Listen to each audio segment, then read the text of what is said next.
Chris Eggleston here. So, wanted to do a follow-up video to one of the properties that we viewed, the one Calle de Flores, and the purpose of this is to show you something that I haven't experienced yet.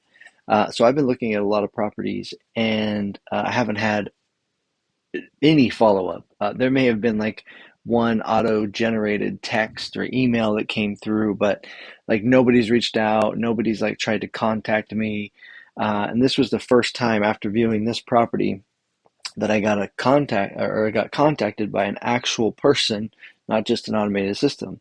Now, the cool thing about this was immediately I checked this person's title or what they were calling themselves essentially. And in this case, Miguel's calling himself a senior leasing specialist. Now, from my experience in dealing with these large property management companies, what that means is this is one of the people who are responsible for handling applications, going through the approval process, and actually working with you to make sure that everything gets handled and the property gets leased. Okay, so they may not be the final decision maker, and they may have to pass this through to other people and get confirmation, clarification, things like that.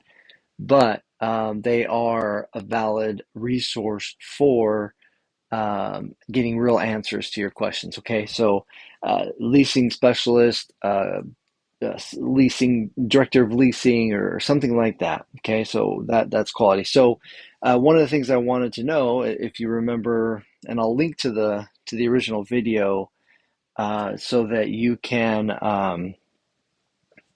No, if you want to go watch that property listing review and have an idea of what I'm talking about here and what the questions I'm asking him, basically this property had some really strange price history. Okay, so it showed that it was acquired, put on the market, taken off the market for about 7 months, and then put back on the market.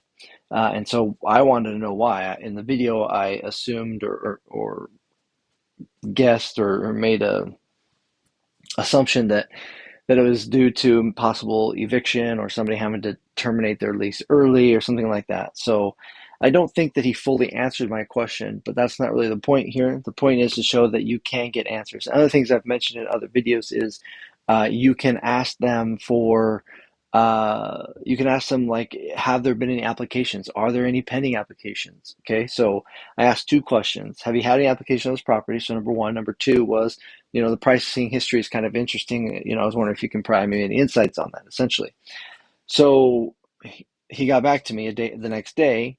You know, we have not received any applications, and the purchase history. So he says we purchased the home back in 2021. Let me preface that by saying, Progress Residential is the largest residential home buyer right now. Okay. Um, so they purchased the home in June 2021. The home was occupied and the resident has just moved out. This is why there's a gap in marketing for the home. Now, it doesn't really explain the question, because the question is, why was there a 7 month gap? Now, that tenant may have been on a month-to-month deal. May have been living in the property prior to the sale. So the homeowner sold the home to Progress, and Progress assumed that existing contract. That could be the case.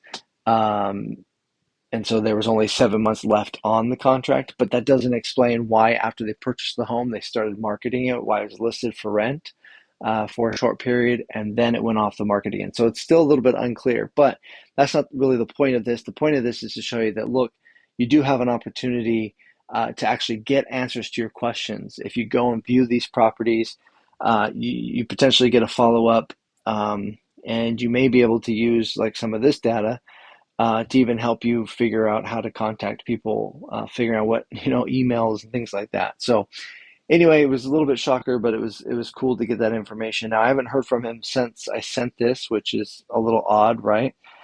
So either there's a huge influx of interest or his follow-up's just not that great. But anyway, so you can get answers to your questions, and especially if you're getting contacted by a leasing specialist, these people are responsible for getting these leases signed and applications approved. All right, so hopefully that was beneficial, and we'll